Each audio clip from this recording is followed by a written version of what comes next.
আসসালামু আলাইকুম সবাইকে শুভ দুপুর। আজকে কিন্তু আমার শাশুড়ি মা আমার পছন্দের তরকারি রান্না করেছে আর কালারটা দেখেন কি যে সুন্দর আসছে। আর আমার পছন্দের তরকারি বাটা মাছ দিয়ে এরকম আলু, পেঁয়াজ, মরিচ, ধনিয়া পাতা দিয়ে চচ্চড়ি করলে এত স্বাদ লাগে আর এত মজা লাগে। তরকারির কালারটা দেখেই মনে হচ্ছে অনেক মজা হয়েছে। তো চলুন দুপুরে কী খেয়েছি সেটাই শেয়ার করব।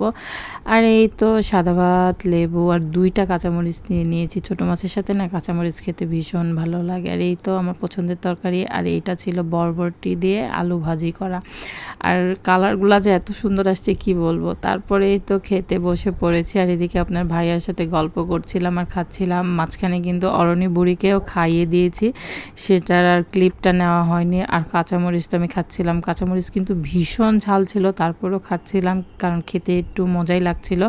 কাঁচামরিচ খেতে কিন্তু ভীষণ ভালোই লাগে মাঝে, মাঝে ভাতের সাথে খেতে। যদিও আমি রেগুলার খাই, তারপরেও আর কি বলছি।